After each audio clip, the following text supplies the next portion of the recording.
Hello and welcome to super prime time big breakings. ఒకేసారి ఒకే ఫ్రేమ్లో 4 big breakings back to back చూసేద్దాం. First breaking, త్వరలో జిల్లాల పర్యటనకు వైసీపీ అధినేత జగన్. సెకండ్ బ్రేకింగ్, అమరావతిలో భూముల కేటాయింపుపై సబ్ కమిటీ భేటీలో చర్చ. థర్డ్ బ్రేకింగ్, గురుకులాల్లో ఫుడ్ పాయిజనింగ్ ఘటనలై ప్రతిపక్షాల తీరుపై మంత్రి పొన్నం ఆగ్రహం.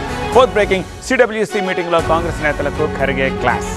కొంచెం డీటెయిల్గా చూద్దాం. ఫస్ట్ బ్రేకింగ్, త్వరలో జిల్లాల పర్యటనకు శ్రీకారం చుడుతున్నారు వైసీపీ అధినేత జగన్. కార్యకర్తలతోటి సమావేశం కాబోతున్నారు. పార్టీ బలోపేతానికి సలహాలు సూచనలు తీసుకోనున్నారు. సంక్రాంతి తర్వాత జగన్ జిల్లాల పర్యటనలు ప్రారంభమవుతాయి. సెకండ్ బ్రేకింగ్, అమరావతిలో సమావేశమైన ఏపీ కేబినెట్ సబ్ కమిటీ రాజధానిలో భూ కేటాయింపులపై చర్చించింది. డిసెంబర్ చివరి నాటికి భూ కేటాయింపులు పూర్తవుతాయని సమావేశం అనంతరం మంత్రి నారాయణ ప్రకటించారు. ఈఎస్ఐ ఆసుపత్రితో పాటు మెడికల్ కాలేజ్ ఏర్పాటుకు 20 ఎకరాల కేటాయింపుకు సబ్ కమిటీ ఆమోదం తెలిపింది. థర్డ్ బ్రేకింగ్, ఫుడ్ పాయిజన్ ప్రతిపక్షాలు రాజకీయం చేస్తున్నాయని మండిపడ్డారు మంత్రి పొన్నం.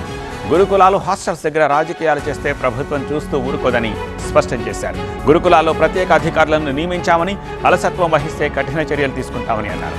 ఫోర్త్ బ్రేకింగ్, సిడబ్ల్యూసీ మీటింగ్లో కాంగ్రెస్ నేతలకు ఖర్గే క్లాస్ ఇచ్చారు. పరస్పర విరుద్ధ ప్రకటనలతోటి పార్టీకే నష్టమని ఖర్గే అన్నారు. ఐక్యంగా లేకపోతే ప్రత్యర్థులను ఎలా ఓడించగలమని ఖర్గే ప్రశ్నించారు.